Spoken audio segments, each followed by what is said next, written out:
Hi everyone, untuk memahami deconstruction, maka wajib bagi kita juga untuk memahami structuralism. Karena deconstruction ini adalah salah satu bagian dari gerakan post-structuralism, yaitu continuation atau kelanjutan and response dan respon terhadap teori structuralism.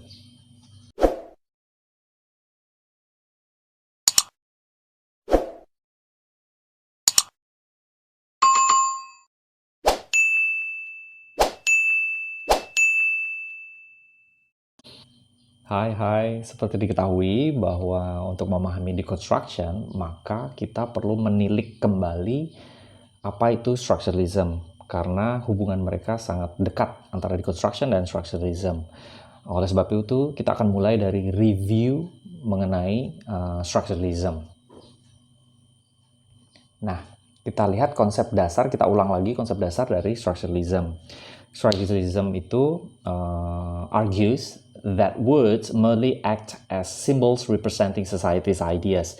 Jadi pada dasarnya structuralism itu berpendapat bahwa kata-kata, kalimat, atau bahasa yang ada di sebuah karya sastra itu sebenarnya memiliki makna yang mewakili pola pikir masyarakat. Nah, jadi sudah ditentukan gitu ya, sudah ditentukan oleh masyarakat apa arti dari atau makna dari kata-kata dan kalimat tertentu. Maka diperlukanlah namanya binary opposition, karena ini merupakan sebuah struktur fundamental atau yang mendasar dari structuralism, karena structuralism itu berpendapat bahwa sebuah karya sastra itu punya struktur, maka diperlukanlah binary opposition, di mana di sini dijelaskan bahwa words or phrases that a community generally regards as being opposed to one another, black and white perspective upon the world. Jadi maksudnya pasti ada sisi yang bertentangan, elemen-elemen yang bertentangan atau berkebalikan di dalam sebuah karya sastra yang diwakili oleh kata-kata itu tadi. Dan ini sudah ditentukan oleh masyarakat. Misalnya hitam, putih, tinggi, rendah, jauh, dekat, kaya, miskin, dan sebagainya. Oleh sebab itu, dapatlah tercipta sebuah struktur. Nah, ketika struktur tersebut sudah tercipta, maka ada yang disebut dengan hierarchies, di mana one element of the opposition is often perceived as being favored over the other creation. Jadi misalnya kalau sudah ada baik dan buruk, pasti harus ada yang lebih ditinggikan. Dalam hal ini berarti baik itu terletak di atas, sedangkan buruk terletak di bawah. Maka warna hitam itu akan terletak di bawah, sedangkan putih ada di atas, sehingga membangun sebuah struktur, ya kan? Dan ini menunjukkan bahwa para kaum strukturalis gitu kan, itu intinya adalah ingin menginterpretasikan sebuah karya sastra dengan struktur tersebut, pemaknaannya dengan struktur tersebut. Jadi ketika ada perbandingan, ada perbedaan, ada pertentangan, ada kebalikan, maka akan didapatkan struktur yang nantinya akan menginterpretasikan makna gitu ya. Nah, lalu bagaimana dengan deconstruction ini? This literary theory was founded by Jacques Derrida in response to structuralism. Nah, beliau ini adalah Jacques Derrida. Beliau yang menemukan teori sastra ini, ya, teori yang digunakan oleh ilmu sastra ini yang disebut sebagai deconstruction, sebagai respons, ya, sebagai respons.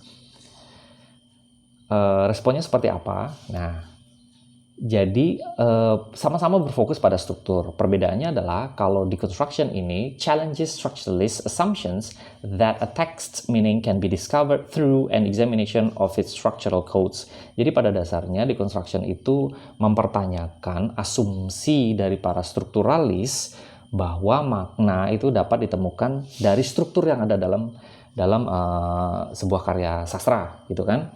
Kemudian membuat pertanyaan-pertanyaan baru yang ingin mempertanyakan kembali apakah kata-kata yang ada di dalam karya sastra itu memang itu maknanya.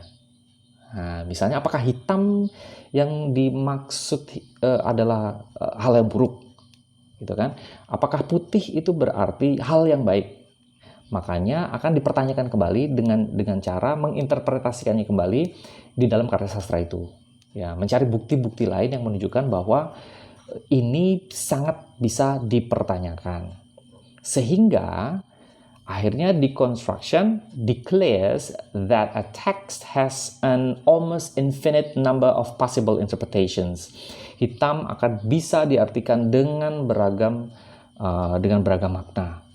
Sedangkan mungkin bisa juga memberikan makna baru gitu kan, atau mempertanyakan makna dari warna yang bersinggungan, misalnya bagaimana dengan abu-abu gitu kan, bagaimana dengan merah, hijau, putih dan sebagainya, sehingga pemaknaan akan hitam tadi yang sudah terstruktur itu dapat ditantang kembali. Apakah benar seperti itu gitu ya. Nah, makanya ini adalah satu set metode untuk menginterpretasikan karya sastra dengan cara yang berbeda, yang memang merupakan adalah respons dari structuralism. Jadi tujuan dari deconstruction itu adalah once the hierarchy is questioned and even reversed, the opposition may be displaced into a different context to challenge the function of the opposition. Nah, di sini deconstruction menjadi sangat unik karena deconstruction itu mempertanyakan binary opposition. Jadi binary opposition itu yang diserang. Itu adalah metodologi strukturalisme gitu kan, untuk menunjukkan bahwa sebuah karya sastra punya struktur sehingga makna bisa didapatkan dengan struktur itu tadi. Sedangkan dekonstruksi itu akan mempertanyakan struktur itu tadi, yaitu dengan binary opposition. Jadi binary opposition bisa dikacaukan atau bahkan dibalik sama sekali. Sehingga yang hitam itu bisa saja artinya baik dan putih itu artinya buruk. Nah, bagaimana caranya? Dan mengapa harus ada metode atau teori seperti ini? Untuk pertanyaan yang kedua, mengapa harus ada ini? Untuk menunjukkan bahwa interpretasi itu bisa sangat beragam gitu ya. Dan setiap orang bisa menggunakan interpretasinya sendiri gitu ya. Lalu bagaimana dengan cara atau metodenya ketika kita menggunakan deconstruction ini di dalam analisis sebuah karya sastra? Maka ada satu set metode, satu set cara gitu ya yang digunakan. Berikut caranya. Yang jelas ini adalah sebuah strategi membaca karya sastra dan menginterpretasikan makna atau pemaknaan dengan cara yang baru gitu ya. Yang paling bertanyakan adalah binary opposition.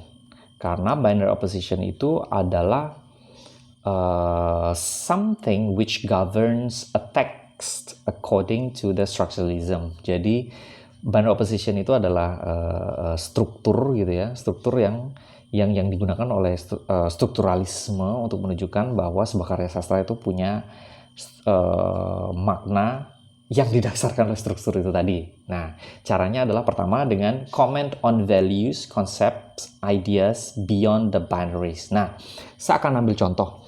Di sini saya punya karya klasik yang judulnya Frankenstein, ya, oleh Mary Shelley. Nah, ini karya ini cukup terkenal, di mana di sini ada dua karakter utama, dua tokoh utama, yaitu Frankenstein dan monster yang diciptakannya. Makanya disebut dengan Frankenstein's monster gitu ya. Nah, di sini gambaran umum atau di dalam strukturalisme disebut dengan world view, ya kan? Di mana masyarakat menentukan makna dari kata itu. Jadi yang disebut dengan monster di sini adalah orang atau tokoh gitu ya, fiksi yang memiliki ciri-ciri tertentu. Biasanya secara fisik itu ugly, scary, big dan sebagainya yang sejenis. Kemudian perilakunya juga tidak sopan, jahat, tidak berpendidikan dan sebagainya. Nah, itu adalah definisi dari monster. Maka di sini disebutkan Frankenstein monster. Setiap bagian dari teks ini menjelaskan bahwa si monster itu adalah monsternya gitu. Nah, binary opposition akan mempertanyakannya dengan mengajukan beberapa pertanyaan baru. Misalnya, what does it mean by monster then? Gitu kan. Nilai-nilai apa yang terkandung dalam dalam definisi tentang monster. Kalau memang seperti itu, apakah benar bahwa monster itu harus ugly, gitu kan? Harus scary, gitu ya? Apakah tidak bisa bahwa manusia yang tidak scary, tetapi juga memiliki ciri-ciri lain seperti monster itu, misalnya jahat, atau tidak berpendidikan, tidak sopan, dan sebagainya. Maka akan dipertanyakan, gitu ya, yang akan dipertanyakan. Sehingga ini selanjutnya akan bisa dismantle previously held worldviews. Maka caranya adalah dengan membalik hierarkinya tadi. Dismantle previously held worldviews. Di sini disebutkan bahwa Frankenstein itu adalah manusia yang berpendidikan, yang punya peradaban, yang beradab gitu ya. Kemudian juga baik atau normal, sedangkan monsternya berkebalikannya. Maka akan dibalik dengan evidence atau dengan argumen-argumen yang kuat tentunya. Bisa saja mengatakan bahwa sebenarnya Frankenstein monster ini sebenarnya adalah orang yang baik, hanya saja dia dalam keadaan yang sial. Kenapa? Meskipun dia buruk rupa, meskipun dia ugly gitu ya, pada dasarnya ugly, tapi dia punya ciri-ciri lain yang tidak bisa dikatakan itu sebagai monster. Misalnya dia berpendidikan, dia belajar, dia punya perasaan, jadi dia bisa sedih, bisa marah, hampir tidak ada bedanya dengan manusia lain. Malah sebaliknya, manusia-manusia di sekelilingnya itu merundungnya, ya, jadi bully gitu ya, membuli si monster ini hanya karena fisiknya. Sedangkan dia nantinya akan bisa membaca, nantinya dia akan belajar, bahkan dia tahu taste gitu ya, rasa maksudnya dari kelima indranya dan sebagainya. Maka kan dibalik. Sedangkan si Frankenstein itu adalah orang yang meskipun dia berpendidikan, tetapi dia punya sifat-sifat yang seperti monster. Misalnya tega, atau tidak berpikir dengan baik, atau tidak punya perasaan, jahat, dan sebagainya. Jadi dibalik. Nah, oleh sebab itu, maka muncullah nanti possibilities, atau kemungkinan-kemungkinan lain. So, the deconstruction accepts possibilities of various perspectives or levels of meaning. Jadi maknanya akan bertumpuk-tumpuk, akan macam-macam gitu. Tidak hanya seperti yang terlihat, tidak hanya seperti yang bisa dibaca, tetapi apa yang ada di baliknya. Maka muncullah step yang lain, yaitu allow meaning to be undecidable. Jadi maksudnya begini, meskipun hierarki tadi dibalik, ya kan, sebenarnya tujuan utamanya bukan memaksa untuk membalik hierarkinya. Jadi karakter yang baik, yang protagonis, itu sebenarnya antagonis. Yang antagonis itu harusnya sebenarnya adalah protagonis, bukan hanya seperti itu. Misalnya Cinderella. Cinderella itu yang baik adalah Cinderella, dan yang jahat adalah ibu tirinya serta adik-adik tirinya. Terus karena kita menggunakan deconstruction, lalu kita paksa, kita push gitu ya, supaya si saudari tirinya dan ibunya itu menjadi karakter yang baik, sedangkan Cinderella itu sendiri jahat. Tidak harus seperti itu, tetapi bisa saja dengan cara dihancurkan, strukturnya dihancurkan. Jadi there's no such thing as binary opposition. Jadi tidak ada itu binary opposition. Tidak ada orang yang benar-benar 100% jahat, dan tidak ada orang benar-benar 100% baik. Tidak ada yang sesuatu itu yang benar-benar suci, dan sesuatu itu yang benar-benar tidak suci gitu ya, berdosa atau kotor dan sebagainya. Jadi pasti ada elemen-elemen tertentu, sehingga maknanya nanti tergantung dari masing-masing orang, masing-masing pembaca, dan masing-masing interpreter. Dalam hal ini adalah literary researcher. Nah, jadi itu tujuan utama dari deconstruction, yaitu mencari pemaknaan baru yang tidak terkungkung, right? Tidak terkunci di dalam pola pikir world views. Nah, jadi tidak hanya memikirkan tentang hal-hal yang sudah selayaknya seperti itu. Jadi deconstruction akan mempertanyakan apa yang dimaksud dengan layak, apa yang dimaksud dengan normal, apa yang dimaksud dengan gila, dan sebagainya. Maka deconstruction ini juga merupakan sebuah teori yang luas.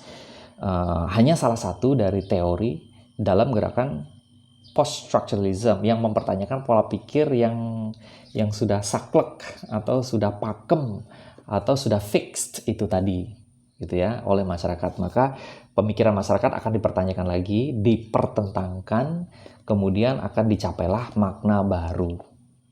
Okay, so actually deconstruction is one of my favorite theories because it's really fun to use, really fun to apply, and it's pretty challenging, right?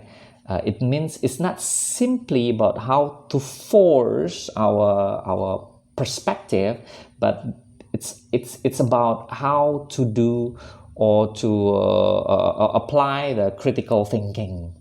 So we can find the meaning by more reading activities and then more interpreting activities and so on. Jadi saya pikir sampai saat ini yang bisa dijelaskan mengenai deconstruction, meskipun masih banyak hal yang bisa kita kembangkan, masih banyak hal yang bisa dibahas.